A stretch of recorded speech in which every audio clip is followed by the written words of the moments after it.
Sebelumnya kami ingin mengucapkan terima kasih kepada teman-teman yang sudah menyempatkan waktunya untuk menghadiri sharing session kali ini. Perkenalkan, nama aku Hanifah Aisyayani, biasa dipanggil Hani, dan ini temanku, dan namaku Kemalawani Salmira, biasa dipanggil Kemala. Nah, sebelum kita mulai acaranya, ada baiknya kita berdoa menurut keyakinan dan kepercayaan masing-masing untuk kelancaran acara ini. Berdoa dimulai. Berdoa tinggal libur. Berdoa dicukupkan. Nah, hari ini seperti yang sudah tertera nih di layar dengan lebar dan besar, kita punya tema untuk sharing session-nya itu adalah self-love improvement. Ada yang tahu? Kira-kira dari teman-teman udah ada yang tahu belum? Kira-kira self-love improvement itu kan dari bahasa Inggris, mungkin peningkatan untuk mencintai diri sendiri ya. Nah itu kira-kira bakal seperti apa sih? Ada yang udah tahu nggak deskripsinya atau mungkin gambarannya? Pendapatku gini Kak. Mungkin ada yang mau ngomong? Bisa raise hand dulu.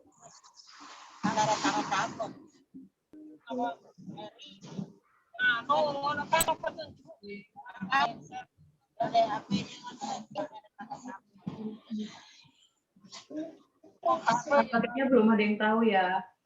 Bakal aku kasih tahu sedikit banget. Soalnya nanti bakal jelasin lagi di materi. Jadi self-love improvement ini nanti bakal dibagi jadi dua materi. Materi yang pertama itu tentang judulnya Time to Glow Up, dan yang kedua judulnya Who Am I. Udah pada penasaran nggak sih? Kenapa kok namanya Time to Glow Up? Yang cewek-cewek ini pasti Time to Glow Up itu ya berhubungan sama make up gitu kan. Ya tahu lah ya. Benar. Daripada penasaran terus, mending kita langsung mulai aja masuk ke materi ya, Kem. Materi pertama. Oke, kita next.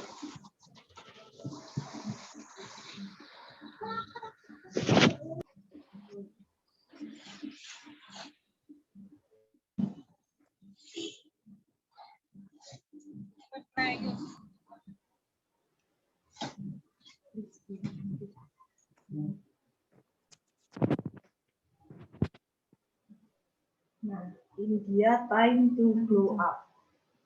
Jadi kalau biasanya time to glow up tuh kan biasanya kalau misalnya cewek-cewek ini anak TikTok, glow up tuh kayak penampilannya jadi lebih cantik gitu, lebih kurus, lebih apa. Tapi glow up di sini nggak sebatas dari penampilan doang ya teman-teman. Jadi kayak dari kemampuan kita, dari tingkat prestasi kita itu kayak bisa menjadi cara untuk kita mengglow up diri kita, untuk kita meningkatkan diri kita. Benar banget. Jadi kayak contoh singkatnya ya Ken ya.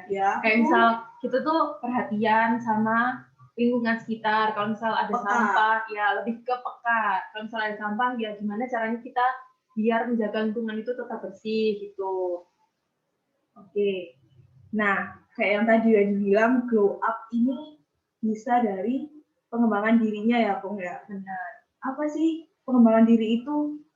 Jadi, seperti yang tertera, pengembangan diri itu adalah suatu kegiatan atau upaya untuk meningkatkan kapasitas dan kualitas diri agar menjadi pribadi yang lebih baik dari sebelumnya nih. Nah, untuk meningkatkan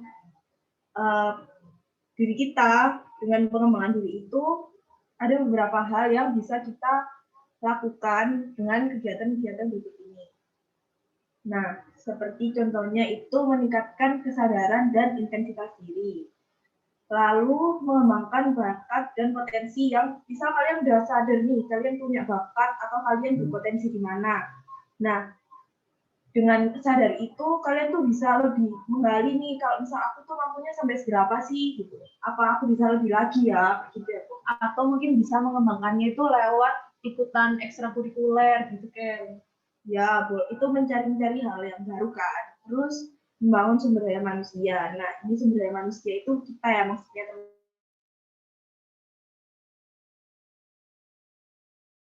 Indonesia lebih tepatnya akan kemana sih? Karena kita kan generasi penerus bangsa ya. Jadi kayak kita harus membangun sumber daya manusia yang baik buat memajukan negara ini. lalu memfasilitasi kinerja. Dengan pengembangan diri yang baik itu nanti kita bisa memiliki kinerja yang bagus dan kita mampu dengan apa yang kinerja itu mau kita lakukan. Dan juga kita, karena dengan pengembangan diri itu kita bisa lebih tahu apa yang kita suka, apa yang kita mau, dan kita punya diferensiasi nih dari orang-orang yang lain. Orang lain gak bisa kayak gini tapi aku bisa. Nah itu kayak bisa ngejual diri kalian buat nanti pas kalian udah besar, udah gede, udah kerja dan nyari uang gitu. Dan itu pasti peran itu akan ada masanya. Setelah kalian lulus kuliah atau setelah kalian SMA gitu.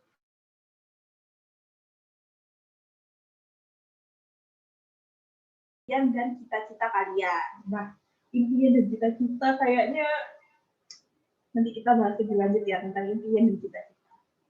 Oke, kita next materi.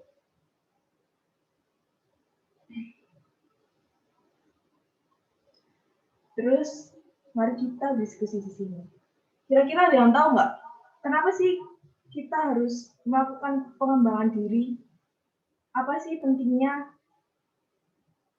Ini udah ada sih sebenarnya. Tapi ada nggak yang tahu? Ada yang nggak pengen ngomong dari, kan di sini udah ada kesempatan baru, contohnya kesempatan baru tuh gimana sih? Tadi juga sebenarnya udah dijelasin secara singkat sih, cuman barangkali dia mau mengulangi gitu, ada yang dapat. Ada yang udah paham, apa udah kayak, oh kayaknya gini deh, gitu. Mungkin bisa raise hand atau langsung ngechat di kolom chat juga nggak apa-apa. Kita tunggu berapa detik itu? 5 ya? 1, 2, 3, 4, 5. Belum ada yang tahu sih ini kayaknya Han. Ya udah, aku jelasin ya.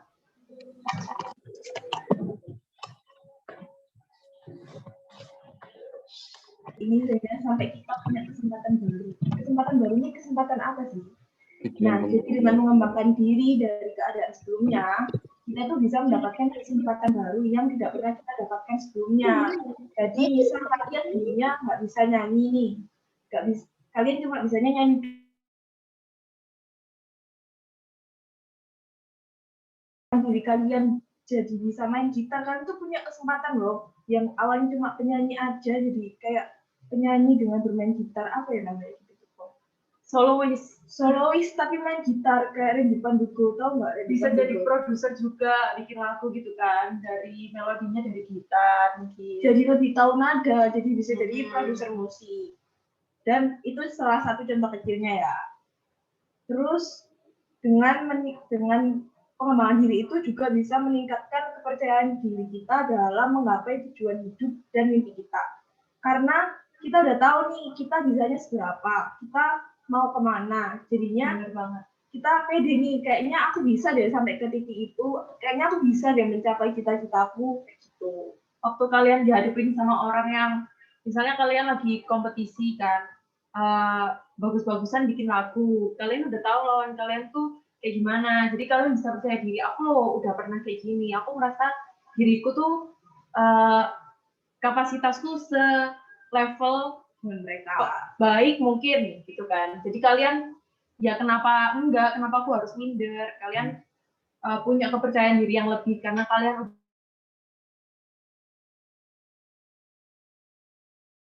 sendiri dengan pengembangan diri itu, di proses pengembangan diri itu. Lalu dengan pengembangan diri kita jadi lebih menghargai diri.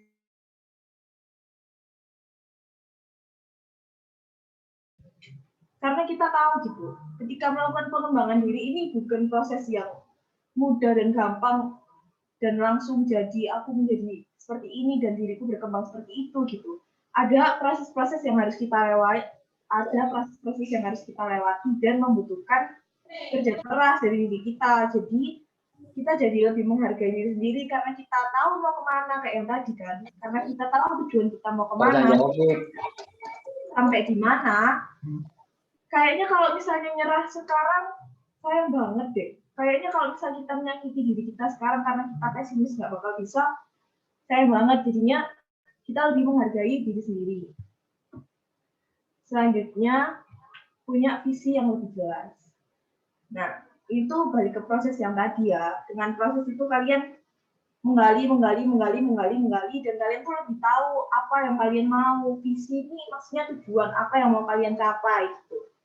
Jadi kalian bisa lebih menata gitu ke depannya kalian mau seperti apa dan gimana dan bagaimana. Visi ini ada satu atau ada banyak ya berarti? Visi banyak. Oh, jadi bisa banyak visi itu. Asal kalian benar-benar bisa berkomitmen untuk mewujudkan visi yang kalian tetapin itu tadi. Tapi jangan lupa, jangan buat visi yang terlalu tinggi dan membuat sebuah ekspektasi. Jadi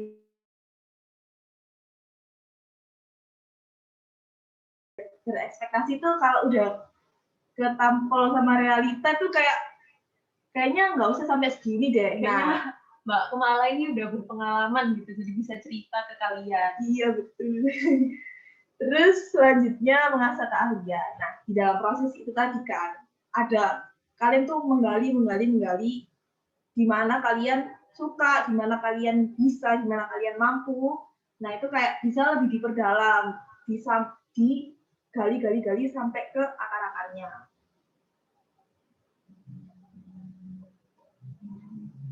Lalu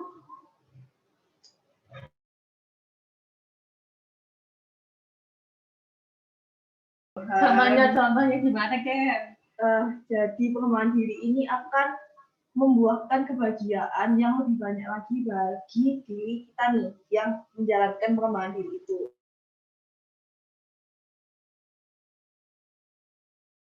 Dengan lebih dekat dan jelas, harapan dan pengalaman dalam perjalanan yang kita lalui akan memberikan kebahagiaan kita tersendiri. Mungkin kita pas ngejalanin ini kayak, aduh susah banget ya kan, kayak aduh aku capek banget gitu. Tapi nanti pas kita udah ada di next step, di atas tangga berikutnya, pas kita ngeliat ke bawah tuh, aku bangga nih sama diriku sendiri karena aku udah bisa nih melalui hal itu. Kayak gitu. Jadi sebenarnya kesempatan baru sampai mengasah keahlian gitu ya. Itu merupakan faktor yang bisa membuat kita menjadi bahagia gitu kan. Iya. Iya. Oke. Dan buat sampai ke sana pastinya butuh butuh tenaga, butuh usaha, butuh doa ya kan ya. Dan juga sebuah tekad dan komitmen. Komitmen ya, teman-teman. Komitmen dan konsisten. Next.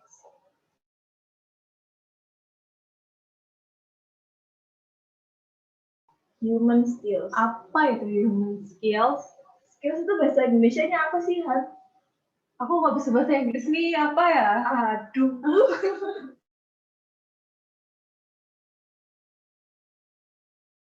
Jadi human skills ini adalah artinya ya, itu tuh kemampuan manusia. Sebenarnya itu, ini kan sumbernya dari WHO ya.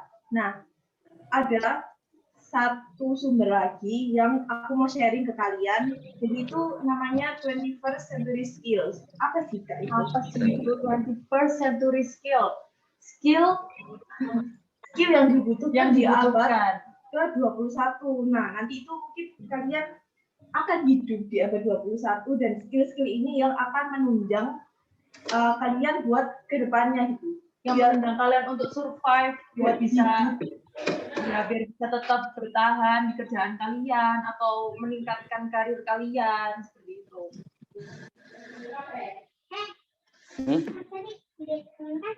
Nah, kalau misal yang di 21st century skill itu ada 3 dibaginya. Ada media skill, ada literasi skill, ada soft skill, dan ada life skill kalau aku ingat ya. Gitu.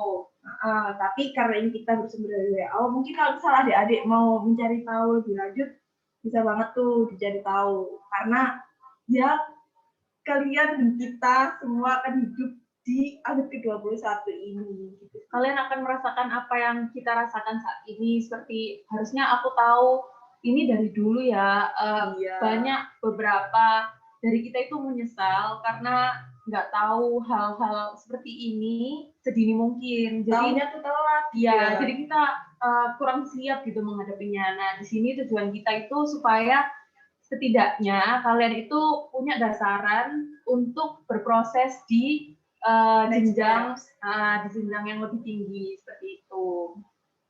Jadi tadi ada apa aja, Kem? Ada hard skill, soft skill, sama life skill. Ya. Kalau dari WHO ya,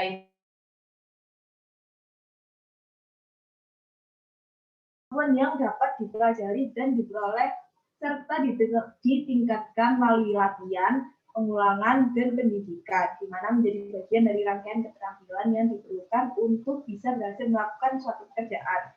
Jadi hard skill ini kasarannya kayak teknisnya gitu loh. Kalau misal kamu mau jadi akuntan, ya kamu harus bisa kamu harus bisa akuntansi, kamu harus bisa pajak. Kalau kamu mau jadi apa yang benerin mobil itu ya kamu harus tahu mesin mobil itu kayak gimana. Jadi hard skill itu lebih ke gitu, ke hal-hal seperti itu yang bisa dipelajari secara teoritis ya, akademik lah istilahnya. Kayak sekolah itu kan menambah pengetahuan juga ya pasti. Ada nanti tentunya. Lalu soft skill. Nah, soft skill ini sering disebut sebagai keterampilan yang berhubungan dengan orang atau kecerdasan emosional.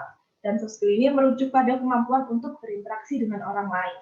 Mungkin kalian masih belum pernah dengar. Soft skill, life skill apa sih, Kak? Ada yang udah pernah dengar mungkin soft skill atau hard skill?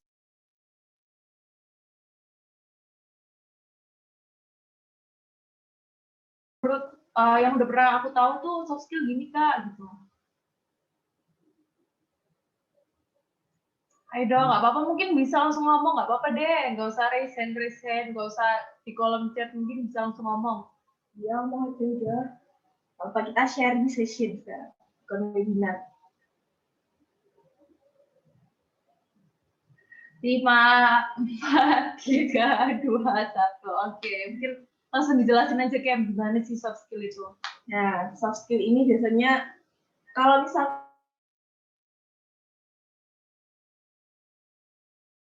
atau kuliah pun sebenarnya itu udah, dan sebenarnya SMA juga saat kita berorganisasi dan kita kan pasti kerja sama orang, berhubungan sama orang. Nah, itu tuh di sini soft skill yang digunakan. Hard skill ini kalau hard skill kalian bagus tapi soft skill kalian nggak menunjang, kan kalian kerja sama orang tapi kalian nggak bisa tuh berhubungan sama orang. Jadi orangnya kayak aduh kayaknya kurang deh anak mungkin ini. Aku kasih contohnya ya, kalau aku bisa bayangin adik-adiknya sekarang mungkin lagi SMA udah ada organisasi belum ya? Ada harusnya pramuka.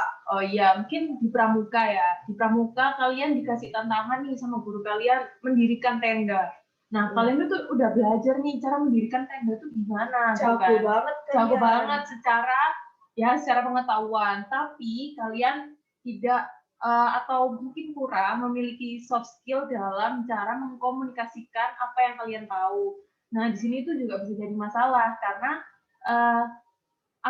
aku belum tentu bisa memahami kamu yang tahu cara mendirikan tenda kalau kamu nggak bisa mengkomunikasikannya dengan baik. Jadi bakal tetap salah tendanya itu karena nggak ada komunikasi antara kamu dan aku gitu. Atau mungkin kamu malah jatuhnya ngediriin tendanya itu sendirian karena teman-teman nggak mau bantu. Nah, apa dia udah bisa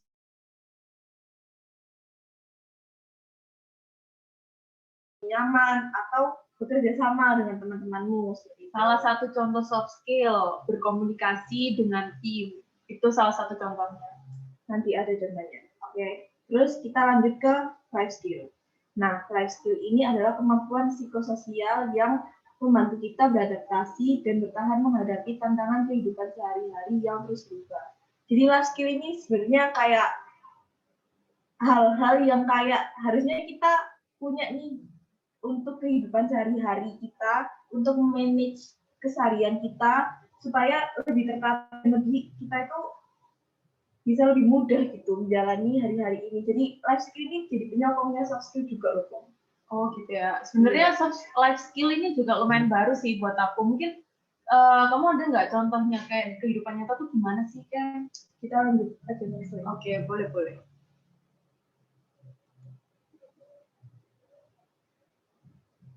Nah, ini ya, understanding the topic deeper. Mari kita memahami topik yang tadi ini tentang hard skill, soft skill, dan life skill lebih dalam lagi. Nah, seperti yang sudah dijelaskan sebelumnya, hard skill ini bisa diperoleh melalui program pendidikan, pelatihan formal. Lumayan jelas ya kalau hard skill ini, kayak misal yang belajar-belajar gitu ya. Sekolah-sekolah, kursus, dalam apapun ya, nggak cuma pelajaran doang kayak misal masak, menjahit, terus latihan make up itu juga merupakan hard skill teman-teman. Karena kalian belajar tekniknya gimana sih kalau hard skill itu. Nah, selanjutnya kalau soft skill ini, aspek soft skill menurut WHO yang contohnya gitu ya, apa maksudnya terbagi menjadi ada self awareness. Nah, apa sih self awareness ini? Self awareness adalah kesadaran akan diri kita sendiri. Jadi kayak gimana kita tahu diri kita sendiri, kita tuh mampunya seberapa, kita itu lagi di titik seperti apa, emosi kita tuh lagi semana. Jadi kayak kita bisa men-treat orang, kayak misal kamu lagi marah banget tapi kamu harus rapat sama aku Komina. Kamu tuh tahu kalau misalnya kamu marah, kamu tuh harus gimana supaya kamu tuh tetap memperlakukan orang lain tuh dengan baik dan nggak tidak mempengaruhi hubunganku dan hubunganmu seperti itu. Itu contohnya self awareness. Jadi kayak self awareness dari kita sendiri juga punya dampak tuh ke orang-orang di sekitar kita. Lebih ke self awareness nih, kalau aku ngertiin lebih ke cara mengendalikan diri sendiri gitu ya. Ya, betul. Dengan mengendalikan diri sendiri dengan mengetahui diri kita. Ya. Terus empati, merasakan apa yang dirasakan oleh orang lain. Terus habis itu, karena kalau misal orang cuek, ada orang jatuh, oh ya udah gitu. Tapi kalau misalnya kita punya empati, terus kita bantu apa orang-orangnya, terus orang yang jatuh kita bantu, terus nanti orang yang jatuh jadi kayak berteman dengan kita, kan jadi menambah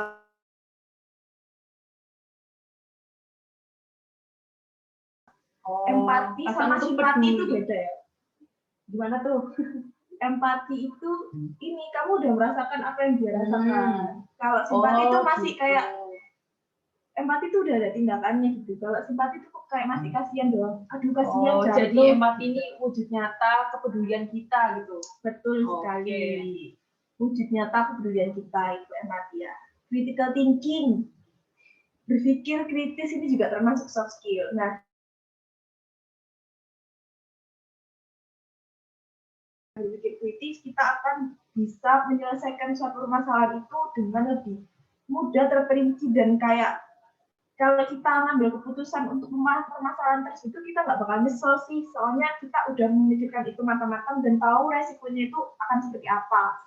Dan sekarang setahu aku ya, kurikulum di pendidikan itu udah dibuat supaya bisa melatih critical thinking setiap siswanya nggak sih? Ya. Udah apa namanya? High order thinking gitu. Jadi kayak ada beberapa soal yang emang didesain buat membutuhkan analisis lebih waktu jawabnya. Jadi itu menunjukkan kenapa kok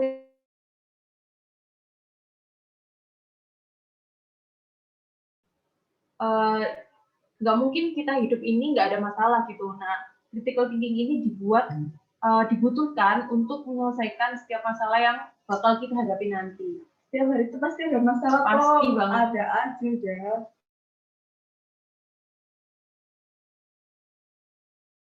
Berpikir dengan cara kreatif. Nah, kalau misalnya nanti bakal dijelasin lebih lanjut karena topik kita sebenarnya adalah ada ini sih, ada critical thinking, ada creative thinking, dan innovative thinking.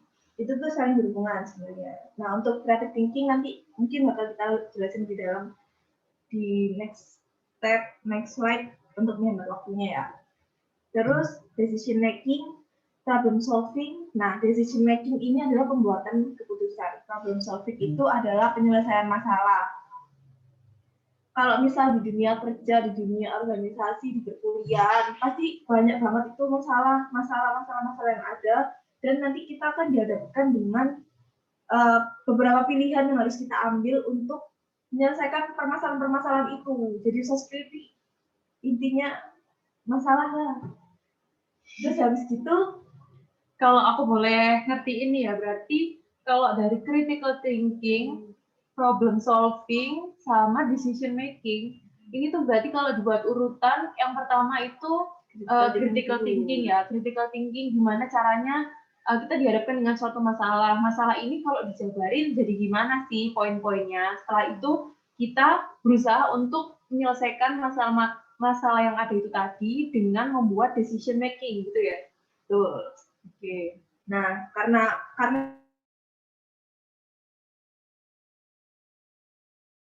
kan apapun itu, jadinya untuk penyelesaian masalah atau pemecahan masalah pun harusnya bisa menjadi lebih mudah ya, karena soalnya memiliki dasar gitu dan lebih cepat biasanya kalau misalnya kayak gitu, karena udah dia kasih masalah nih satu, nah apa kita tuh udah kayak langsung kemana-mana pun biasanya gitu. Bener, udah terbiasa ini mbaknya karena banyak berorganisasi. Organisasi itu penting teman-teman. Ya, jangan males ya.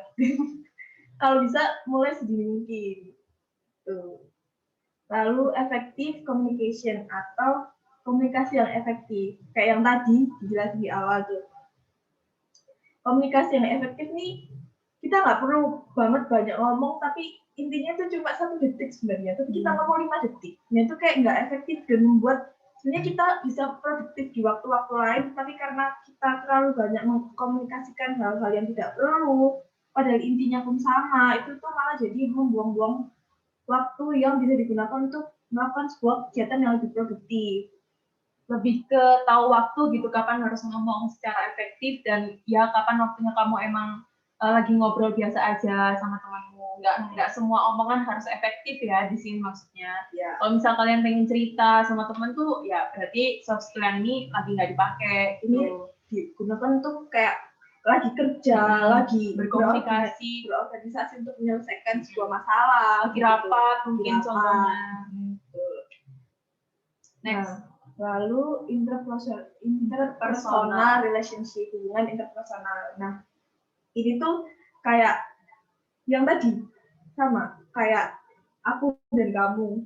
Jadi kayak menjalin hubungan dengan orang lain dengan lebih baik gitu. Yang sama self awareness tuh ya tadi.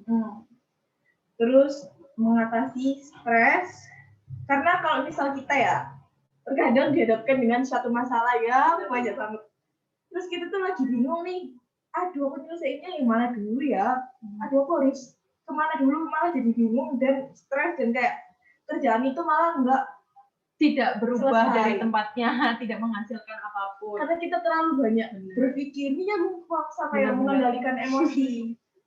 Karena itu berhubungan dengan mengatasi, kita udah stres nih, mengendalikan emosi kita juga pastinya harusnya lebih baik saat kita tahu kalau misalnya kita lagi stres. Self awareness deh pokoknya. Aku pernah baca buku sih Kem, jadi dia tuh bilang kalau lebih baik kita itu menghilangkan stres sebelum itu muncul. Jadi kalau misal udah ada indikator 1% kalian bakal stres, itu udah harus benar-benar dihilangin, daripada kalian ngebiarin stres kalian udah sampai 90% baru kalian refreshing. Mending yang 1% itu dihilangin, karena itu bisa membuat kalian bakal lebih produktif secara konsisten. Gitu teman-teman. Terus selanjutnya ini ada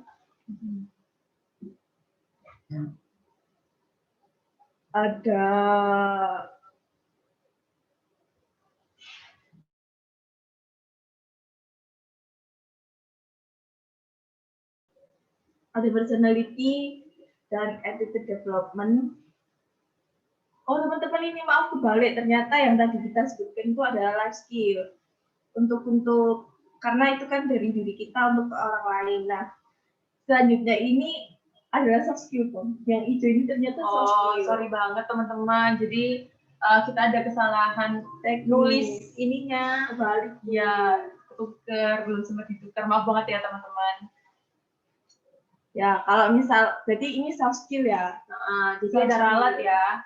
Kalau soft skill itu personality dan attitude development.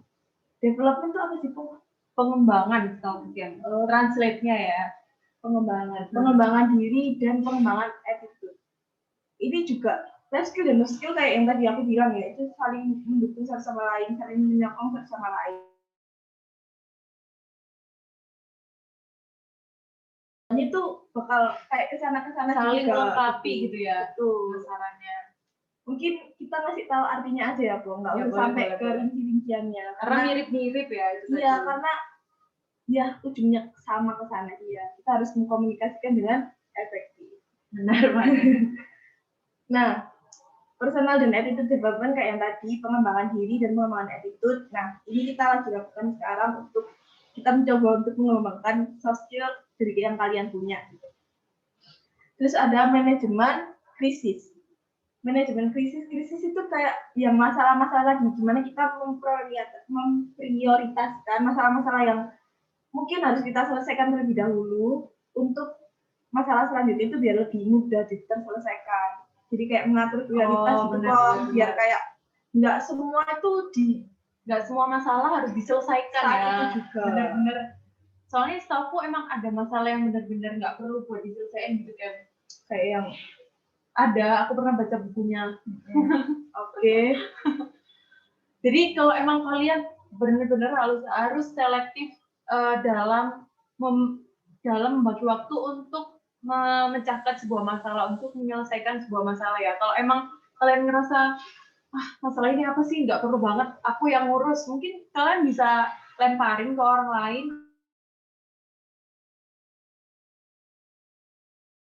Energi kalian untuk melakukannya karena ya memang itu nggak seberdampak itu buat kalian gitu.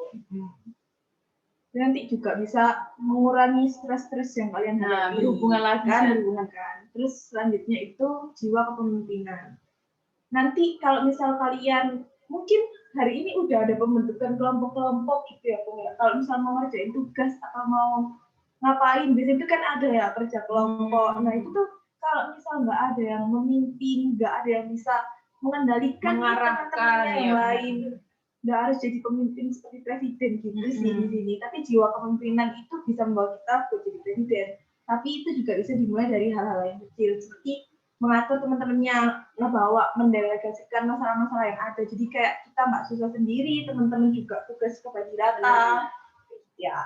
Di sini jiwa kepemimpinan yang dimaksud di sini tuh lebih ke leadership ya, kan? Bukan bossy. Nah, itu bedanya bossy sama leadership itu mungkin kamu mau jelasin? Oke, mungkin dia udah capek ngomong kayaknya. Nah, bossy di sini itu lebih jadi orang yang suka memerintah. Dia tahu kondisi timnya itu seperti apa, dia tahu apa yang harus dilakukan, tapi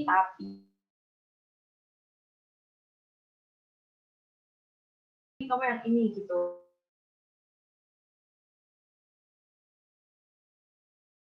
Biar bisa nyampe ke goals yang emang pengen dicapai sama tim itu gitu loh.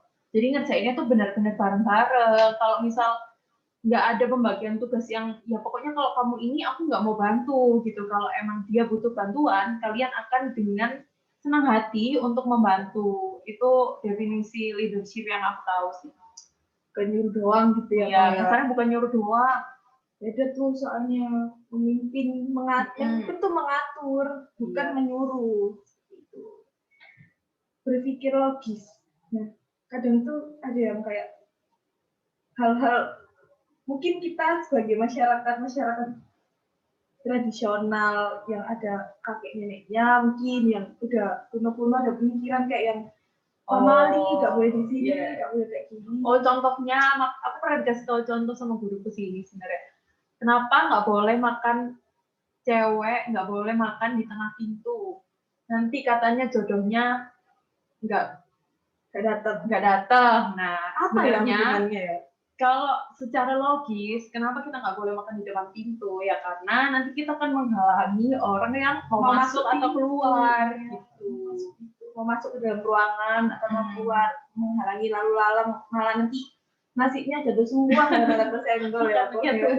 Makanannya tumpah. Nah itu kayak kayak gitu sih. Mungkin ini juga bisa membantu kita kalau misal ditipu kok kayak jadi kayak ini loh nggak mungkin kejadian. Jadi kayak kita udah mendefense apa ya?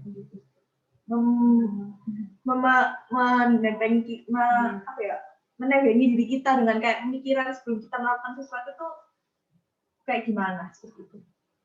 Selanjutnya itu kemampuan presentasi dan public speaking. yang kita lakukan seperti yang kita lakukan sekarang ya. Mungkin kita emang belum sesempurna itu ya, tapi di sini kita juga sedang memproses meningkatkan ya soft skill kita dalam presentasi dan public speaking gitu teman-teman. Kalian pasti juga sering nggak sih disuruh presentasi sama guru-guru kalian itu? Nah tujuannya tuh biar ini kalian itu bisa lebih leluasa dalam berbicara dan mudah ditangkap oleh pendengar kalian gitu. Poin yang ingin disampaikan tuh nyampe gitu ya ke speakernya, karena public speaking itu juga memperhatikan gimana kondisi penonton, pendengar ya kayak gitu. Mungkin bisa next aja dulu ya. Time management ini next topic.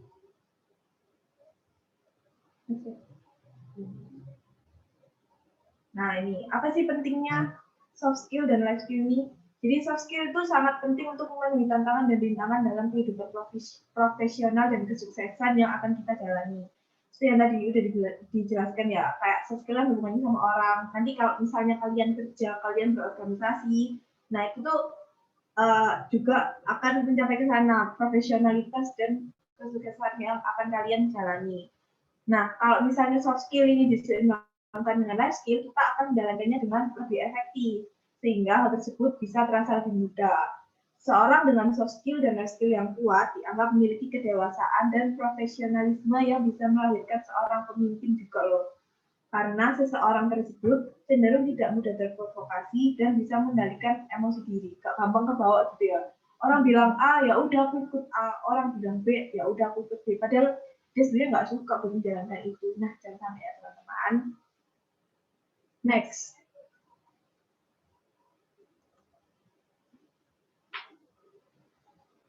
Nah, kita masuk nih, Pong.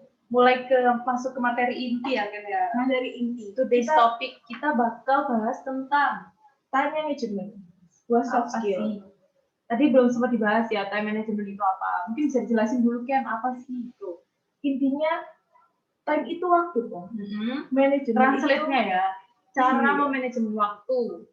Ya kan? Betul. Untuk memanfaatkan dan mengatur setiap bagian waktu. Jadi, waktu yang kalian punya 24 jam dalam sehari ini, kalian mau bikin produktif apa sih? Kalian mau menghasilkan apa aja sih dalam satu hari ini? Ya, nggak dalam satu hari doang sih, pokoknya. Ya, berkelanjutan. Dan itu kayak, dengan time management itu, kalian bisa mengatur 1 minggu penuh itu juga mau kayak gimana sih? Kalau misalnya time management per hari kalian udah jelas ya. Seperti itu. Mungkin 12 jam tidur, 12 jam beraktivitas gitu ya. Kasarannya gitu ya contohnya time management. Betul. Nah, tapi bisa dibagi lagi tuh. Dijadikan lebih spesifik mungkin. Betul, nanti ada contohnya tuh. Oke, kita next. Nah, menurut Atkinson di tahun 1994, manajemen waktu itu terdiri dari beberapa aspek, yaitu pertama menetapkan tujuan, yang kedua itu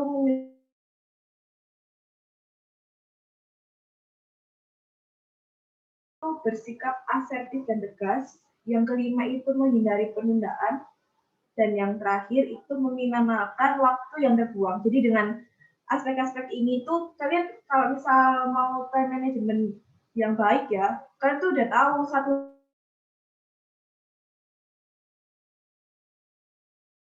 lebih dahulu. Nah, dengan itu kita akan menyusun jadwal-jadwalnya kan. Bersikap asertif dan tegas, kayak ya udah jam segini ya jam segini gitu. Kayak aku nggak boleh menunda-nunda itu tadi. Oh, tidak, kesannya kayak nggak boleh membatalkan gitu ya. Misal aku mau mandi jam 8. Terus kalian lagi asik HP-an jam 8. Nanti aja mandinya gitu. Iya. Oh, jadi nggak boleh teman-teman. Kalau misal kalian udah netepin buat misalnya mandi jam 8, kalian gimana pun harus tetap mandi jam 8. Nah, mungkin ada yang bertanya-tanya, apa sih Mbak bersikap asertif itu? Nah, ya ini juga kata-kata yang baru sih buat aku sebenarnya. Mungkin apa sih Kem asertif itu? Asertif itu adalah sebuah sikap tegas, sama-sama tegasnya. Tapi kalau asertif itu tegas untuk berkata tidak atau menolak suatu permintaan atau tugas dari orang lain dengan cara positif tanpa harus merasa bersalah dan jadi agresif. Aduh, bingung. Iya, agak berat nih bahasanya ya. Intinya gini loh. Misal aku udah punya plan satu hari ini aku mau ngapain aja, nah itu aku udah nggak bisa diganggu. Terus tiba-tiba aku datang nih, kem ayo nonton drakor gitu. Nah, aku akan bersikap asertif, aduh maaf ya Pong, aku nggak bisa banget sih nonton drakor sekarang, soalnya ini aku udah ngeplan dan harus selesai hari ini dan tugas itu nggak bisa ditunda-tunda lagi gitu. Mungkin kalian buat biar nggak merasa bersalah dan teman kalian juga mengerti. Mungkin besok ya Pong, kalau misalnya jadwalku udah bisa, aku nanti bakal ngabarin kamu lagi. Oke. Lebih selektif dan stick on plan ya, tetap pada jadwal gitu ya. Kalau emang jadwalmu tuh urgent. Ya. Gitu. Nah, sebenarnya kayak strict banget nggak sih Mbak? Kalau kayak gitu aku nggak bisa hidup sih Mbak gitu. Kalau misal kalian emang mau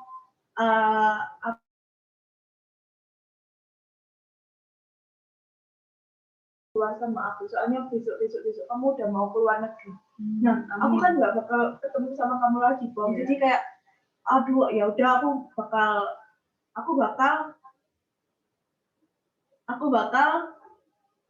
bakal pergi sama kamu deh, Bang, gitu kan. Terus habis itu, tapi buat jadwal yang terbuang buat aku ke Ipong ini aku harus ngapain, entah aku ngerjain malamnya atau aku mau naruh mana nih tugas yang harus dilakukan di jam itu, kayak gitu, mengalokasikan waktu dengan baik, sehingga waktu yang terbuang itu jadi lebih minimal ya, gitu.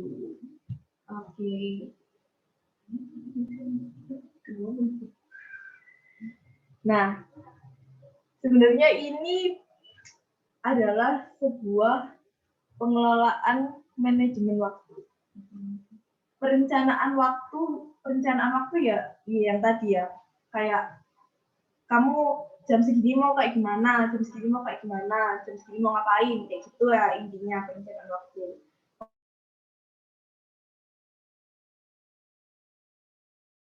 Baik, maksudnya misal jam 1 sampai jam 2 aku mau ngerjain tugas, padahal tugasnya bisa cuma jam 1 jam.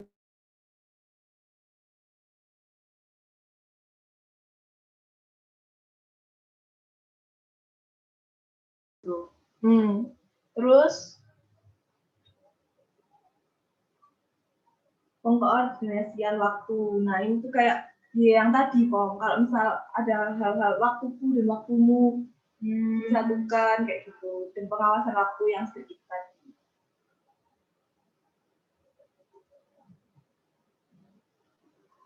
Nah, ketika kita bisa membuat sebuah manajemen waktu yang baik, apa sih kelebihan dan keuntungan yang bisa kita capai? Apa yang kita akan dapatkan dari hal tersebut? Nah, yang pertama itu kita bisa sangat menjadi produktif dan efisiensi waktu. Jadinya tuh kayak kamu tuh kalau misal manajemen waktumu buruk, kamu paling satu hari cuma bisa menyelesaikan 3 problem atau 3 masalah. Tapi dengan manajemen waktu yang lebih baik, tugas yang buat minggu depan tuh mungkin bakal bisa selesai buat hari ini juga gitu loh. Jadi kayak dalam sehari mungkin kalian udah nggak punya pikiran lagi nih, aduh besok aku masih ada tugas, atau menyesal, aduh kenapa ya aku nggak ngerjain tugasnya tadi aja gitu. Jadi itu mungkin udah ya bisa lah diminimalisir dari pikiran kalian. Ya, intinya manajemen waktu tuh nggak boleh menunda dan bersifat tegas pada diri sendiri ya. Terus memiliki reputasi profesional yang lebih baik, karena kalau misal kita jadi orang yang on time itu kayak orang tuh jadi kayak menghargai kita gitu loh, dan kayak oh udah on time, jadinya segan kalau misalnya kita ngajak ketemuan tapi malah dianya telat apa kayak gimana, dan kita punya reputasi yang baik, Mbak ini loh on time, jadi kita nggak boleh telat. Nah, kita bisa bikin orang nggak ikut telat juga. Terus tekanan dan stres juga bisa berkurang karena kita udah tahu nih kita mau ngapain aja, mau menyelesaikan di waktu itu apa-apa aja. Jadi kayak apa yang akan kita hadapi ke depan itu kita udah tahu, jadi nggak bertanya-tanya lagi gitu loh. Jadi tekanan, pressure masalah-masalah itu, pikiran-pikiran yang aku sebutin tadi itu udah hilang ya, tereduksi, terkurangi. Nah, selanjutnya itu menyeimbangkan kegiatan dalam kehidupan sehari-hari. Ya, lah ya, kayak kamu bisa membuat jadwalmu di hari ini kayak gitu. Jadi kayak kamu mau senang-senang di sini 50%, tapi senang-senang di hari berikutnya 30% buat ngerjain tugas. Nah, itu terserah kalian. Terus pilihan tapi kewajiban juga harus tetap dilaksanakan.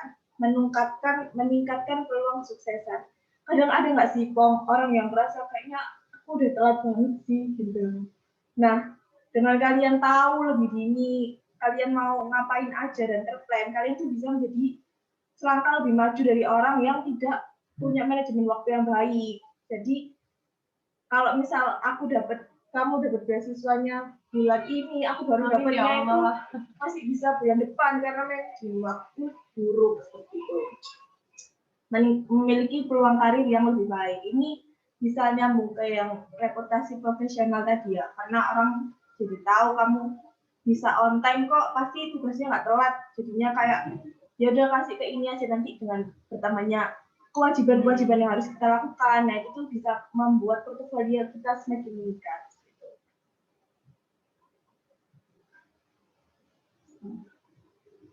Cara manajemen waktu. Nah ini tuh kayak step-stepnya. Ini nggak perlu dijelasin, ini sangat-sangat jelas. Membuat daftar tugas apa aja sih yang mungkin akan kalian punya besok. Tugas pelajaran ini contohnya gitu. Apa sih yang udah pasti ada di besok, dan waktu apa yang mungkin buat jadi senggang buat waktu dadakan gitu ya. Daftar prioritasnya, mana nih yang harus aku kumpulin dulu, mana yang harus aku kerjain dulu, kayak gitu. Biasanya kalau prioritas tuh deadline terdekat gitu ya, deadline terdekat. Terus belajar mengenali waktu produktif.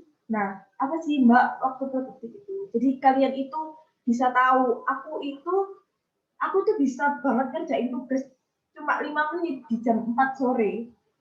Tapi aku kalau ngerjain tugas di jam 12 jam itu bisa sampai 2 jam loh Mbak. Padahal tugasnya sama ya? Padahal tugasnya sama. Nah, berarti waktu produktifku adalah di jam 4 sore tadi. Nah, sebisa mungkin di jam 4 sore itu kalian bikin buat tugas yang emang mungkin berat atau mungkin butuh konsentrasi lebih kalian buat menyelesaikan tugas-tugas itu. Jadi kayak otaknya siap bener-bener lagi panas di kekuatan penuh gitu ya. Jam produktif itu otak kalian tuh lagi di kekuatan penuh buat mikir gitu. Mikir yang susah banget tuh kalian bisa harus.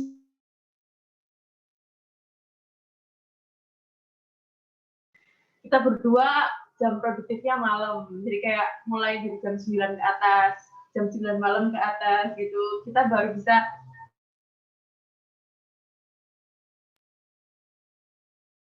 anak SMP ya disesuaikan lagi kan. Kalau anak SMP itu berarti jam produktifnya ya mungkin setelah maghrib gitu kan, udah PR, terus sholat. Ya mungkin jam 10 kalian udah harus tidur gitu kan. Nah bisa masuk pagi gitu sekolah. Nah, udah intinya manajemen waktu itu jangan nunda-nunda. Kalau misal jadwalnya jam 4 ya udah jam 4. Nanti emang waktunya kalau misalnya dibuang sia-sia gara-gara banyak TikTokan, banyak YouTubean, banyak apa namanya kayak bermain sosial media seperti itu. Jadi kayak ya sayang banget ya, bisa kita manajemen waktu lagi sebenarnya. Gimana kalian bisa menggunakan media sosial itu secara bijak. Kalian boleh TikTokan, aku juga TikTokan, tapi jangan terusan gitu. Kalian bisa loh kalian produktif di TikTok. Kalian bikin konten yang mungkin baru dan nggak sangat bermanfaat untuk orang lain, tapi batasi waktu kalian. Hidup kalian bukan buat TikTokan doang, bukan buat dunia maya, memuaskan orang lain dengan hasil-hasil karya kalian. Kalian juga butuh hidup di dunia nyata, entah bantu-bantu ibu nyapu, cuci piring gitu kan. Itu hal-hal simpel yang harus kalian lakuin sebenarnya. Jangan sampai tugas yang dikumpulin besok pagi jam 6, selesainya besok pagi jam 5. Itu fokus pada rencana yang telah disusun. Itu kita bisa masukin sikap yang asertif dan tegas tadi ya, Bang. Sama abaikan gangguan kayak distraksi yang kayak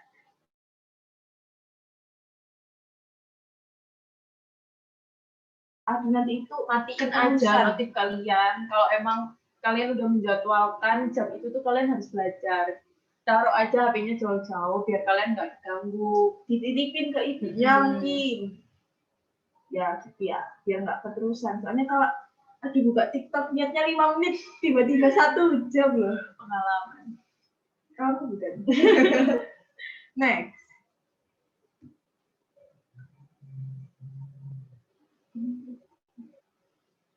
Nah, ini contoh ya, kayak misal kamu mau bikin today's apa ya ini, planner harian atau rencana harian buat waktu-waktunya. Jadi kamu hari ini today's schedule ya, kayak di jam ini sampai jam ini tuh kamu ada kegiatan apa aja yang udah pasti ada, yang biasanya rutin biasanya kalau schedule itu ya. Tuh bisa kayak penempatannya seperti itu, disesuaikan sama punya kalian. Terus habis itu misalnya kalian hari ini mau melakukan sesuatu hal untuk hal-hal yang berikut, hal-hal kedepannya gitu. Nah, kalian bisa tulis tuh di don't forget yang harus kalian lakukan hari ini buat minggu depan misal. Terus apa aja yang perlu disiapin, hal-hal yang kalian perluin di hari ini itu tuh apa aja gitu, kayak benda-benda atau tugas-tugas juga bisa ditaruh di situ. Bisa next? Bisa. Mungkin kalau misal mau gambarnya nanti kalau tadi. Buat teman-teman ini ada video TikTok ya teman-teman. Yang banyak banget tapi selalu ngerasa gak punya waktu, aku mau share time management tips biar kita kerja lebih fokus, produktif, dan efisien. Yang pertama, kalian harus tahu kalian tuh morning atau night person. Kalau night person dia lebih fokus mikir tuh ketika malam hari, ya udah diturutin aja. Yang kedua tuh harus tahu jam bego kalian. Jam bego ini biasa digunakan untuk hal-hal yang nggak gitu mikir, misal balesin email, balesin chat, kayak gitu. Yang kedua adalah blocking time. Usahain selalu punya weekly schedule rutin. Aku bagi waktu tuh berdasarkan dua hal. Waktu yang nggak bisa diganggu gugat, kayak contoh kerja, quality time sama keluarga, beribadah, sama waktu-waktu yang fleksibel bisa diisi buat ngapain aja. Nah biasa aku nonton drakor itu waktu lunch atau waktu dinner, jadi nggak ganggu hal-hal yang lain. Nah di sini tuh kita jadi bisa lebih fokus dan melimit distraksi yang ada. Terakhir tuh tentang memprioritaskan to-do list. Aku biasa bagi berdasarkan urgent not urgent sama important not important, atau pekerjaan tuh yang value-nya sangat besar buat company tapi effortnya nggak gitu besar. Aku udah praktekin ini selama 2 tahun, giliran kalian.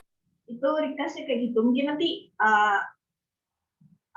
aku bakal ditipin ke ibu guru atau bapak guru kalian biar kalian lebih bisa melihat jelas gitu tips dari mbaknya yang udah berpengalaman 2 tahun dengan time schedule seperti itu dalam pekerjaannya kan. Dalam pekerjaannya mungkin itu kelihatannya rumit, tapi kalau misal dari untuk siswa SMP kayaknya nggak bakal rumit itu sih, karena kegiatan kalian mungkin masih bisa lebih gampang, masih bisa dihitung jari gitu. Ya, tapi kalau udah kerja itu benar-benar dibutuhin banget. Karena tugas kalian itu kesannya udah unlimited gitu. Pasti ini selesai langsung datang lagi yang baru, ini selesai datang lagi yang baru gitu. Dan kalau misal tugas kerjaan tuh pasti tanggung jawabnya tuh buat orang lain ya, Bang. Jadi kayak kita nggak mungkin ngerjain asal-asalan karena itu buat orang lain, bukan buat diri kita sendiri. Ketika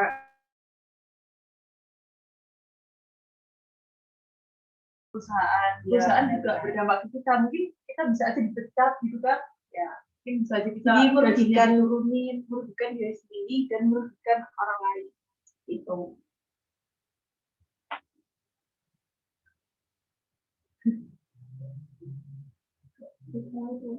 Oke, topik selanjutnya yaitu tentang berpikir kritis, kreatif, dan inovatif. Baca info. Oke, kemampuan berpikir kritis ini digunakan untuk melihat segala sesuatu lebih jernih dan rasional.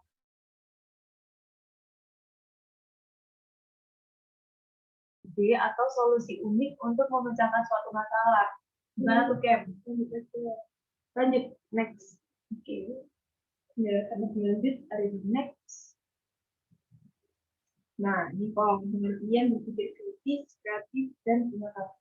Jadi, berpikir kritis itu merupakan suatu teknik berpikir yang melatih kemampuan dalam mengevaluasi atau melakukan penilaian secara cermat tentang tepat tidaknya ataupun layak tidaknya suatu gagasan yang mencakup penilaian dan analisa secara rasional tentang semua informasi, masukan, pendapat, dan ide yang ada, kemudian merumuskan kesimpulan dan mengambil suatu keputusan. Tadi kan aku sempat bilang ya kok, berpikir kritis itu ujungnya ke problem solving atau decision making. Nah, berpikir kritis ini biasanya ketika kita dihadapkan pada satu masalah, kita nyari 5W1H ya.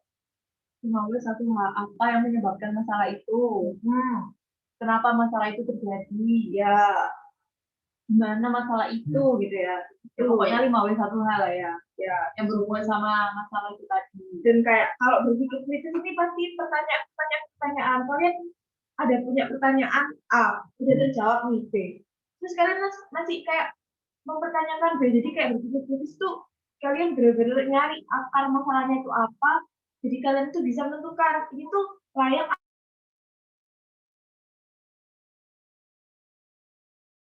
mengambil suatu keputusan. Gitu. Terus kalau berpikir kreatif itu berarti melihat sesuatu dengan cara yang baru. Nah, berpikir kreatif itu biasanya kayak ke seni-seni banget gitu kan, padahal enggak loh, padahal kayak dalam bekerja pun atau dalam penyelesaian masalah, ada hal yang kayak misalnya out of the box atau enggak kepikiran orang lain, tapi kalau misalnya kita berpikir secara kreatif, itu bisa gitu terpikirkan atau terselesaikan dengan cara yang baru yang kayak enggak orang lain pikirin. Dan inovatif itu kreatif dan inovatif itu nyambung sebenarnya. Kayak kalau kalian berpikir kreatif itu biasanya kalian akan menciptakan hal baru, sesuatu yang tidak apa ya, sesuatu yang baru lah, yang orisinil, yang ini tuh punya kalian gitu. Atau kalian memperbaiki hal-hal yang ada yang lama dengan inovasi yang mau kalian bawakan. Gitu. Tentunya kalau misal kita berinovatif ini akan lebih bermanfaat gitu buat banyak orang. Biasanya kayak kalau kita berpikir inovatif itu kita ingin menambah value dari sebuah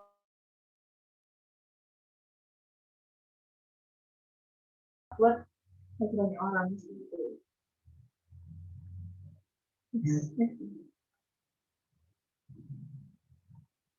Nah, selanjutnya yaitu kenapa kita butuh berpikir kritis. Jadi kenapa sih kita butuh berpikir kritis? Yang pertama itu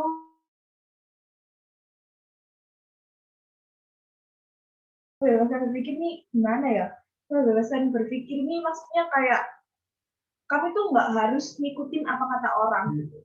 Kayak misal orang itu bilang kalau misal sampo A itu loh baunya lo nggak enak, tapi kita sendiri tuh sebenarnya suka sampo itu dan itu kayak nggak salah gitu kan. Dan kayak keputusan untuk aku mau pakai sampo ini apa enggak itu ya udah keputusan aku sendiri dan kita tahu kenapa kalau misalnya aku pakai sampo ini misalnya meskipun baunya nggak enak yang bikin orang-orang nggak suka tapi sampo itu tuh bisa bermanfaat loh buat rambutku sendiri buat menumbuhkan rambut-rambutku yang rontok bisa kayak gitu. Terus bisa menambah kepercayaan diri kita dengan opini dan pemikiran objektif milik kita. Nah, kalau berpikir kritis itu kita pasti berpikirnya secara objektif luar hal yang kita tahu biasanya. Bahkan kayak ada pertanyaan-pertanyaan baru yang karena kita berpikir kritis tuh ini tuh maksudnya apa sih? Kita tuh nggak tahu dan malah kita jadi menambah wawasan kita. Gitu. Menjadi lebih open-minded. Nah, open-minded itu apa ya? Open-minded itu kita memiliki sebuah pendapat nih. Kita punya sebuah pendapat, tapi orang lain juga punya pendapat tentang dengan argumennya sendiri. Nah,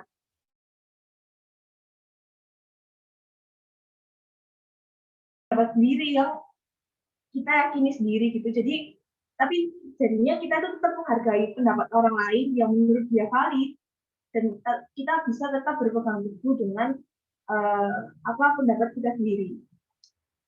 Kasih contoh mungkin ya, gimana tuh? Biar nggak bingung. Misal open-minded tentang hal-hal kecil aja. Oh, ini. Misal ada tisu ya. Ini kita contoh ngawur nggak apa-apa ya, tapi intinya seperti ini ya. Ada tisu. Contoh nyatanya. Ada tisu. Nah, menurut Iqbal, tisu ini cuma bisa buat ngelap air doang. Kalau bisa dibuat hal lain tuh nggak bisa. Soalnya dia loh udah ngebuktiin dengan pemikiran kritisnya dia tuh cuma bisa buat ngelap air. Padahal kayak aku menemukan sisi lain karena aku berpikir kreatif. Iya, masuk mana? Nah, tisu ini juga bisa selain dibuat ngelap air, aku juga bisa nulis loh di tisu ini kalau misalnya aku nggak bawa gitu.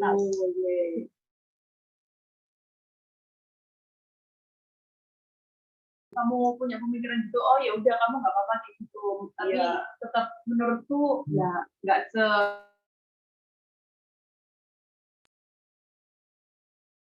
pendapat sendiri. Kalau misalnya rasional dan kayak bisa diterima ya kenapa enggak gitu. Memahami nuans. Jadi nuans ini kan tahu nggak? Nuans itu apa? nggak tahu sih, kata-kata baru lagi. Nah, nuans itu adalah kalau misalnya kita baca buku ya, kita baca buku itu mungkin kita baca kita paham alur ceritanya, tapi apa yang ini benar-benar disampaikan dari buku itu kadang value dari cerita atau bacaan itu tuh nggak gampang tersampaikan. Gitu. Maksudnya kita nggak bisa menyerap itu dengan baik gitu. Jadinya kalau misalnya kita berpikir kritis, kita tuh jadi lebih tahu, oh alah sebenarnya yang pengen penulis sampaikan itu tuh adalah hal ini. Nah itu tuh nuans. Jadi nggak cuma menikmati ceritanya atau bacaannya doang, tapi juga tahu value-nya dari buku ini tuh apa. Jadi memikirkan dari sisi lain gitu. Ya. Lebih point of view lain. Point of view lain dan kayak memacu otak kita buat mencari tahu lebih dalam. Ini tuh nyambungnya kemana sih? Terhindar dari manipulasi. Kalau kita berpikir kritis,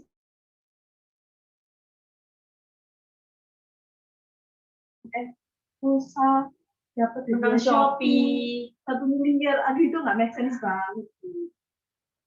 Ya, mungkin bisa next ya. Gimana sih tapi caranya berpikir kritis? Step-stepnya yang pertama udah disebutin sih sebenarnya tadi, berpikir secara objektif terhadap suatu topik ya Ken. Ya, jadi nggak boleh kayak kalian misalnya dihadapi sama suatu masalah A, tapi kalian ngulik-nguliknya cuma di A doang gitu misalnya. Ya. Realnya di apa? Kayak tisu kan juga. Oh ya, tisu. Objektif. Jadi objektif. Tisu ini apa sih? Tisu ini kertas kan. Terus dia itu bisa menyerap. Nah, menyerapnya ini nggak cuma air doang tapi dia juga bisa menyerap kita, bisa menyerap apapun itu. Ya, apapun. Nah, itu objektif ya, maksudnya kayak nggak terpaku pada sudut pandang air. Nggak terpaku pada sudut pandang kalian doang, apa yang kalian tahu doang, tapi kalian juga mau mencari tahu tentang benda ini di sudut pandang lain atau argumen lain gitu ya. Terus analisis faktor-faktor yang berkaitan. Nah ini makanya kenapa kita bisa objektif, karena kita mau analisa selain yang tadi itu hal-hal yang berkaitan tuh apa sih dengan ini kayak gitu. Jadinya kayak mengasah dan membuat kita lebih mencari tahu dan apa ya, jadinya juga kalau kita berpikir kritis tuh wawasan kita jadi lebih banyak gitu di podcast kita. Terus selanjutnya itu kita mengidentifikasi argumen lain terhadap isu tersebut. Kalau misalnya argumennya kayak gitu, kalian tuh jadi mempertanyakan gitu loh. Kalau misal ada argumen dua argumen kayak aku tadi ya, aku jadi mikir ya juga ya sebenarnya bisa dibuat nulis, tapi ini dia gitu. Nah, identifikasi ini biasanya kayak yang pertanyaan-pertanyaan lagi itu kok. Pertanyaan tentang 5W1H itu udah pasti mempan lah ya buat mencari tahu segala sesuatu. Terus mengevaluasi ulang argumen untuk menentukan kevalidan. Jadi kayak kalau misal di compare nih, emang iya ya kayak gitu sih. Jadi kalau evaluasi itu sebenarnya meriksa lagi. Terus ketika kalian udah valid akan suatu argumen dan kalian memegang argumen itu apa ya bahasa gampangnya? Pendapat ya, istilahnya kayak pendapat. Pemikiran. Ini. Nah itu tuh kalau misalnya aku berpendapat seperti ini atau aku melakukan hal seperti ini, itu tuh implikasinya apa ya, dampaknya itu apa ya?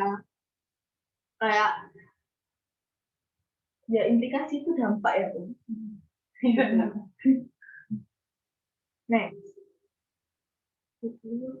Langsung implikasi.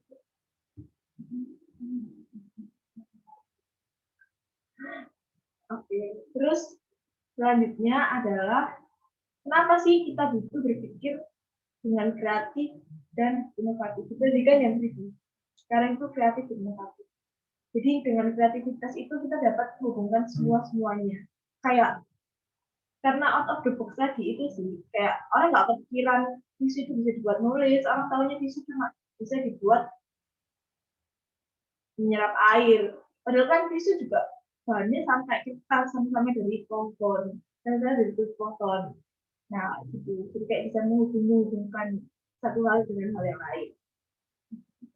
Terus yang kedua yaitu melihat sesuatu dengan cara yang berbeda. Ini yang namanya point of view. Jadi kayak misal dari sudut pandangku si A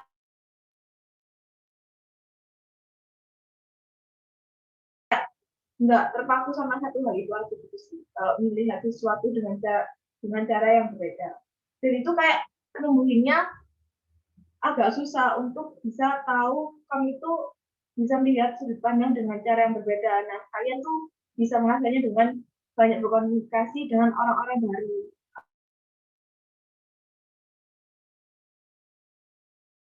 Terus yang ketiga, membuat kita memiliki tekad yang lebih kuat. Nah, orang-orang kreatif kayak yang bikin Apple, bikin Instagram, itu kan sebenarnya dulu idenya juga apa sih? Aneh dia banget. orang pertama banyak. Contohnya di Indonesia sih kayak Aqua. Dulu tuh orang yang pertama kali ngejual Aqua dibilang apa sih air kok dijual, kan banyak air, tapi dia tuh memiliki pikiran yang udah jauh ya, udah jauh kayak kedepannya mungkin air itu sumber air akan semakin langka. Terus makanya kenapa dia sampai bisa memutuskan untuk membuat ya ini loh aku bikin botol kemasan, karena aku percaya besok itu airnya bakal makin tercemar. Lihat, nah itu ada analisisnya dengan berpikir yang tadi itu sampai kalian bisa sampai ke tahap membuat sebuah inovasi itu. Terus membuat kita lebih menghargai proses. Yang kelima, lebih efektif untuk menemukan solusi dari suatu masalah. Terus selanjutnya,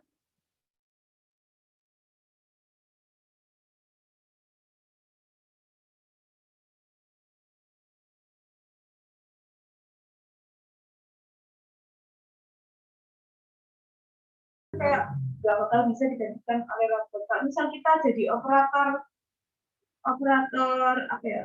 Operator, yang ini, yang dulu ada ada masalah, yang di tol, kayak gitu kan cuma ngetik doang nih. Nah sekarang teknologi itu udah langsung kelihatan kayak gitu, dan itu kan melakukan sebuah tenaga sih, nggak pakai pikiran. Nah kalau misalnya kita pakai tenaga, mayoritas itu bisa digantikan oleh mesin.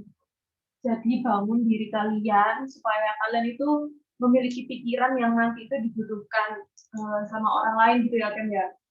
Bisa melihat lebih jauh juga. Nggak bisa digantiin sama mesin kayak contohnya tadi cuma ngetik-ngetik doang. Sekarang inovasi itu udah benar-benar sangat amat berkembang ya. Ngetik doang pasti ya bisa lah digantiin sama teknologi gitu. Oke, selanjutnya yaitu menciptakan pemikiran yang lebih bermanfaat untuk banyak orang. Nah, mungkin kalau misalnya kita menjadi orang yang kreatif dan inovatif di antara orang-orang yang kurang kreatif dan inovatif. Jadi kreatif dan inovatif itu bukan sebuah gift ya teman-teman, bukan sebuah apa ya namanya itu? Pemberian. Kamu terakhir udah punya pemikiran yang kreatif dan inovatif. Itu tuh sesuatu yang harus kalian asah, dikembangkan, dilatih terus-menerus gitu ya kan? Ya, supaya kalian juga bisa berpikir kreatif dan inovatif. Jadi itu kayak bisa kok misal kalian berlatih dan kalian menimbulkan pemikiran-pemikiran itu. Jadi kayak nggak usah percaya sama otak kiri, otak kanan dominan, kalau kanan kreatif, kalau kiri lebih ke itu, dan terpaku sama itu. Kalau misal kalian dominan otak kiri, kalian juga bisa loh mengasah otak kanan kalian supaya juga lebih tinggi dari grade sebelumnya, bisa diseimbangi karena kreatif dan inovatif kan lebih ke otak kanan ya. Next.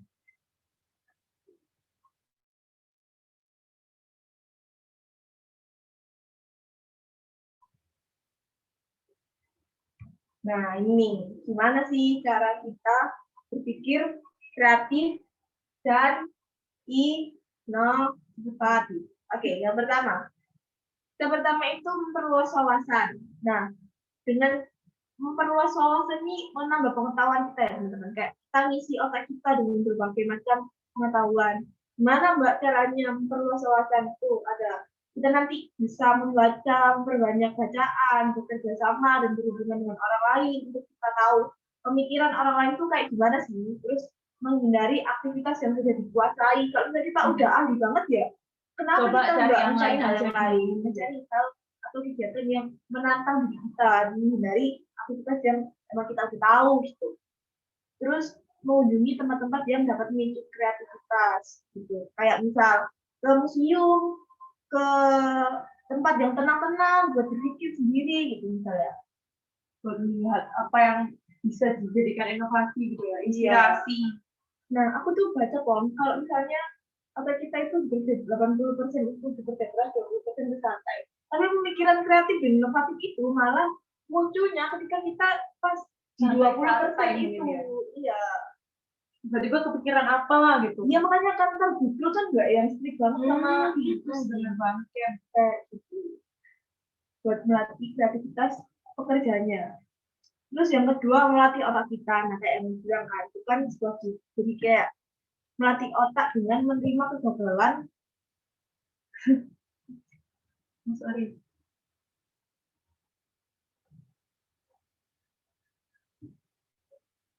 Nah, melatih otak. Nah, kalau melatih otak ini kita jadi menerima kegagalan. Kalau menerima kegagalan ini gini ya maksudnya.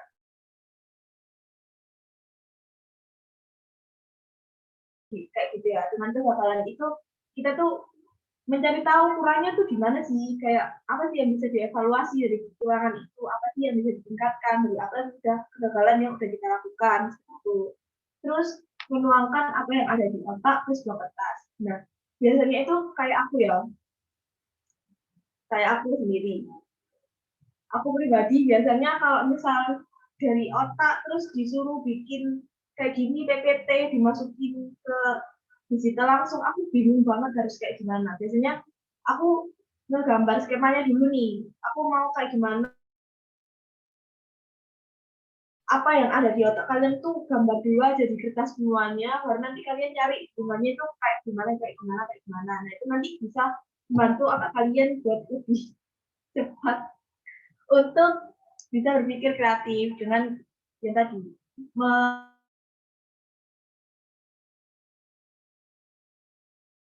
terus melatih otak dengan menyediakan waktu pribadi untuk berpikir. Jadi kalian menyisihkan waktu untuk coba deh aku berpikir tentang satu hal, nggak perlu yang berat-berat banget, tapi mungkin ada suatu hal yang emang harus dipikir sendiri gitu.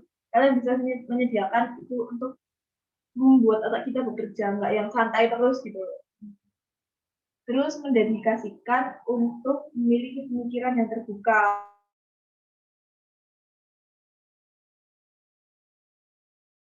Menerima masukan dari orang lain, melihat suatu masalah dari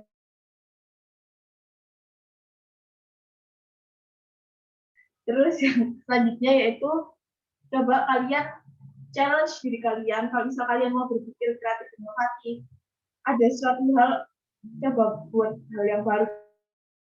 Kalian menyangkanya hal itu tuh belum ada di dunia belahan manapun. Aku pernah kepikiran kayak tadi yang aku itu kan.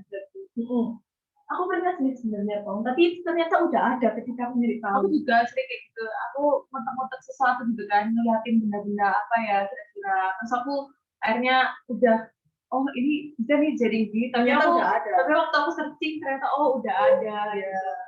Jadi sebenarnya ada banyak orang yang kita tuh sebagai individu saling berkompetisi ya, mungkin bisa dibilang berkompetisi.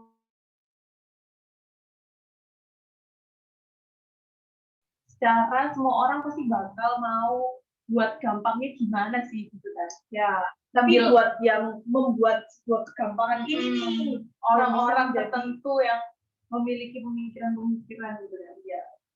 Dan itu kayak kamu juga harus disokong sama wawasan bahwa makanya kita kok pas dari udah ada ternyata emang ya karena kita mungkin wawasannya kurang cepat. Kamu pernah nggak kepikiran mau bikin mangga goreng kayak pisang goreng? Enggak kan? Nah, aku tuh pernah kepikiran kayak gitu kan, bikin mangga goreng lah, orang bisa goreng aja. Terus kenapa mangga goreng nggak ada? Terus aku searching kan, resep mangga goreng itu udah ada teman-teman. Aku kemarin kepikiran itu gini sih, aku mau bikin beng-beng roti lapis gitu. Tiba-tiba, soalnya aku iseng-iseng nyoba kan, kenapa ada roti sama beng-beng, terus ya udah aku tumpuk kan, tapi waktu coba enak juga, tapi aku belum sampai yang eksekusi terus bakal dimodifikasi gitu sih sebenarnya. Kalau misal Ya. makanan tuh sebenarnya gampang-gampang susah. Pemikiran kayak gitu sih yang Ini kebutuhan ada.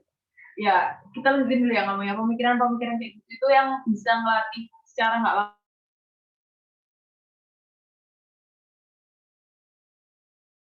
Dan apa ya Silahkan. namanya ya?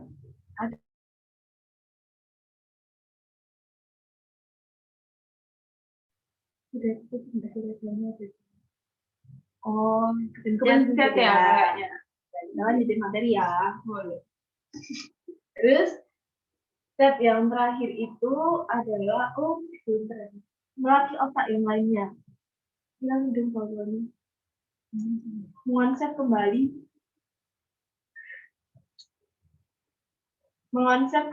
sebuah masalah. Kayak misal sebuah permasalahan, terus nanti kita bikin lagi gitu kok. Kayak ini tuh dikembangin lagi bisa apa enggak ya? Tapi kita kayak bikin, misal udah ada tisu nih, tisu ini mau diapain lagi sih? Kayak gitu. Gimana caranya tisu bisa pakai 2 kali gitu? Iya, Contohnya bisa. Jadikan itu. Iya, kayak gitu ya sebenarnya. Iya. Oh itu berarti contoh apa sih? Contoh real life. Contoh apa tadi kamu bilang? Contoh ini mengonsep kembali. Mengonsep Tapi kembali itu. Contoh sederhana dan agak ngawur ya teman-teman. Bener tapi kenapa kok tisu cuma dipakai sekali gitu kan? Dari pohon juga. Kasihan pohonnya, mending kita bikin kanebo yang bisa pakai sekali-kali gitu. Tapi bahan dari kanebo juga apa? Nah Ya, itu beda. akan benar berpikir kreatif dan inovatif itu nanti kita akan mendalami Bob. Nah mendalamnya itu dengan berpikir kritis. Pastilah ya nyarinya. Itu menjadi sebuah usaha. Pasti kan kalian mencari keuntungan, keunggulan. Nah itu nanti kalau misalnya kalian mau yang dari kecil jiwa-jiwa ekonominya udah kelihatan banget nih, ya pasti tahu lah ya caranya gimana cara nyari pasar. Orang-orang lagi seneng apa sih sekarang? Yang tren sekarang apa sih? Gitu. Ya, betul. Selanjutnya kita menemukan step yang ketiga itu menemukan waktu dan ruang.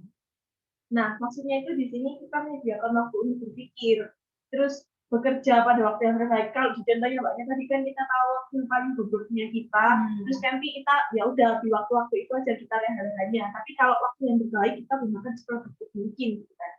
Terus menciptakan lingkungan kerja yang menumbuhkan kreativitas. Penting tuh nyaman apa enggaknya, soalnya bisa memicu kita senang apa enggaknya bekerja dengan lingkungan seperti ini. Contoh meja belajar ya, ada yang orang tipikalnya harus rapi nih, harus banget rapi, ada yang ya udah aku ngerjain di mana aja bisa, di tempat fisik bisa, di tempat sepi bisa.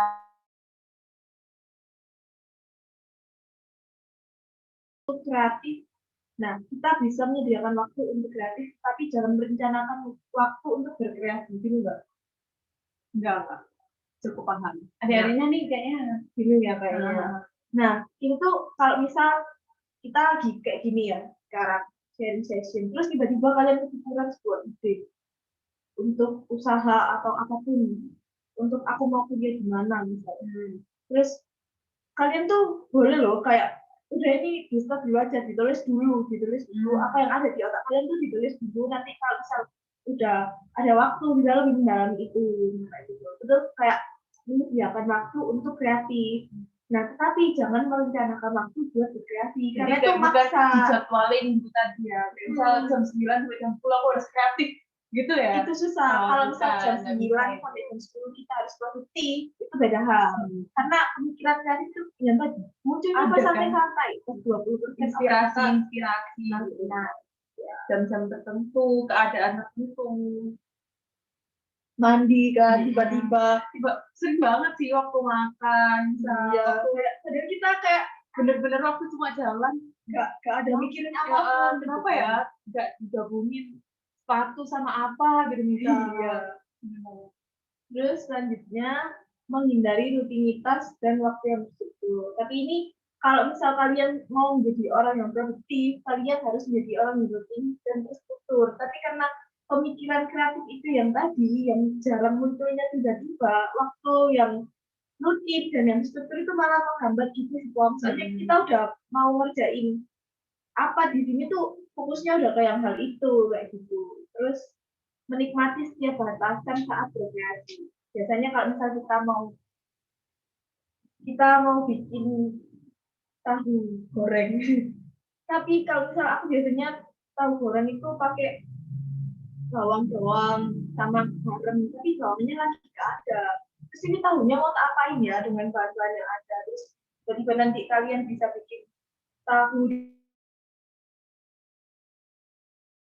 dan tahu kayak gitu. Jadi kayak banyak menikmati, bereksperimen. betul, bereksperimen. Jadi kayak dengan batasan-batasan yang kita hadapi, kondisi yang kita punya itu apa maksudnya, kayak kalau misal biasanya itu kita nggak bisa melakukan break the limit.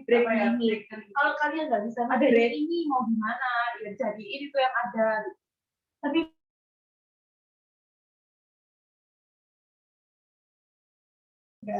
banyak banget cara buat kamu melalui tembok itu, diputerin. Jangan terpaku pada just break the limit. Lanjut. Nah, ini sesi tanya jawab nih. Sudah hampir di ujung acara, teman-teman. Mungkin dari penjelasan panjang tadi tuh ada yang dibingungin. Mbak tadi katanya gini, kok gini gitu. Atau setahu gini, kok kata mbaknya gini, itu boleh banget sih. Mungkin ada yang mau sharing nih, gantian ya.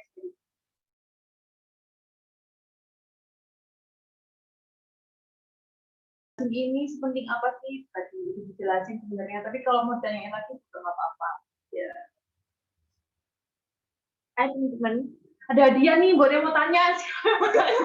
Siapa yang mau tanya? Yang mau tanya dapat hadiah. Ya, yang mau tanya. Nanti kasih.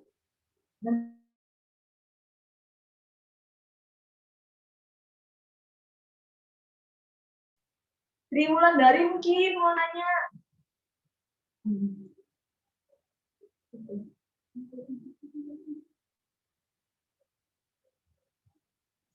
Apa masih ada topik yang belum dicerna tapi kalian mau tahu lebih jauh tentang hal itu, atau kalian mau tanya di luar topik ini, nggak apa-apa deh, beneran. Ini waktu kalian menggali.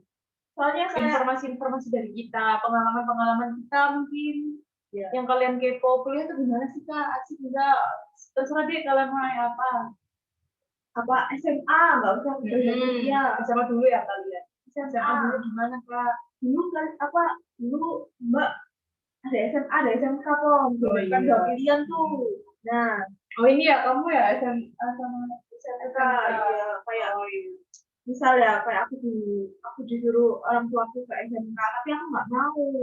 Wawasanku saat itu orang kuliah itu cuma dari anak SMK doang, padahal ya enggak. Nah, kalau misalnya aku tahu dari awal SMK itu bisa ke kuliah juga, mungkin aku akan ambil SMK sih. Soalnya kayak lebih kejuruannya itu udah tahu lah, nanti pas aku kuliah aku udah tahu dasar-dasarnya kayak gitu misal. Tapi di SMA juga ada kelebihannya.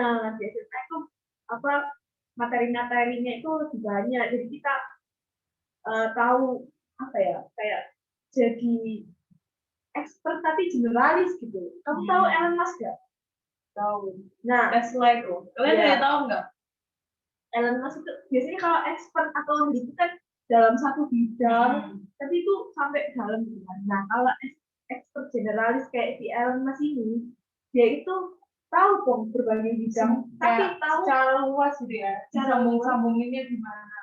Soalnya dia bisa nyambungin karena dia tahu prinsip dasarnya ternilai itu apa.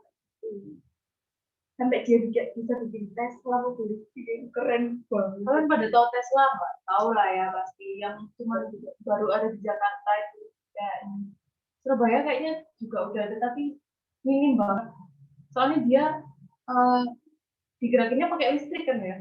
Bukan udah pakai, nggak pakai pom bensin, nggak pakai Pertamina, nggak pakai bahan bakar dari tambang lah ya, pakai gas-gasan, masih Pertalite premium gitu, nggak pakai itu, dia pakai listrik. Nah, jadi dia ada pomnya sendiri gitu, kecil-kecil, nggak gede ya, nggak kayak pom, nggak kayak Pertamina gitu, cuman bener-bener cuman kotaknya doang ada ya titik-titik itu kayak kalian nyolokin diri dan tesnya lama sih.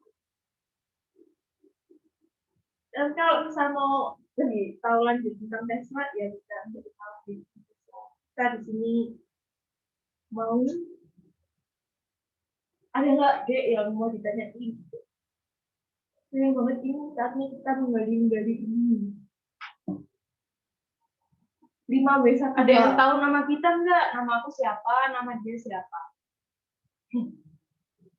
Yang tahu boleh raise hand.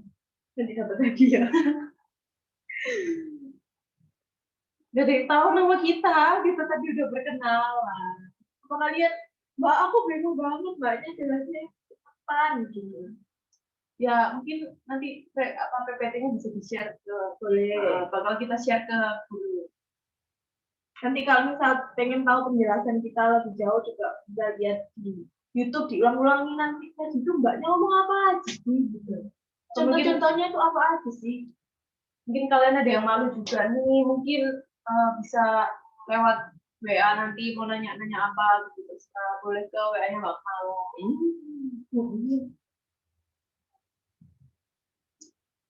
Ya kayaknya Oke, belum teman-teman ada pertanyaan. Iya, kayaknya teman-teman ini masih malu, masih belum kepikiran apa gitu ya. Mungkin materi kita udah terlalu jelas kan bagi mereka.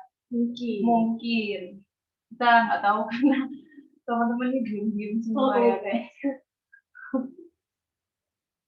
Selalu ada 1%. Kayaknya tadi dia yang ngecoret. Gimana nih Pong kelanjutannya? Ya, karena berhubung ya nggak ada yang nanya, nah, kesempatan untuk menggali kita mungkin sudah cukup sampai di sini ya teman-teman untuk saat ini. Kita mungkin akan lanjut materi dari mungkin pertemuan kita udah sampai sini dulu. Kita makasih banget buat teman-teman yang masih stay sampai akhir di sini.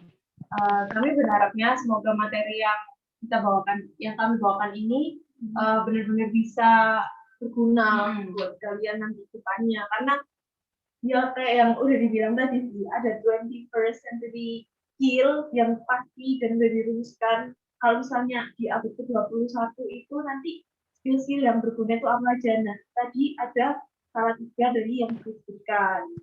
Udah kita kasih bocoran ya biar kalian tuh lebih siap gitu nanti di masa depan waktu kalian kerja atau kalian kuliah gitu. Jadi harusnya kalian oh iya dulu aku pernah bilang mbak ini gitu. Mungkin ya. Karena kalau cari di internet contohnya mungkin kayak enggak yang relate, enggak terlalu jauh, enggak paham, enggak bisa tanya langsung. Dan itu sebenarnya wayahnya kalian gitu, belum ditanya langsung. Tapi karena itu udah paham juga,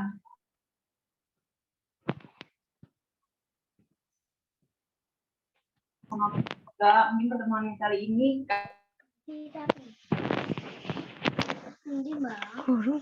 ya kalian stay. Semoga ilmunya bermanfaat buat kalian dan mohon maaf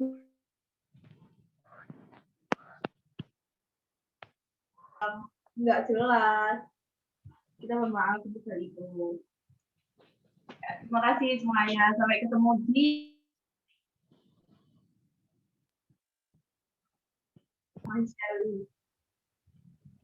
YouTube-nya juga. Terima kasih.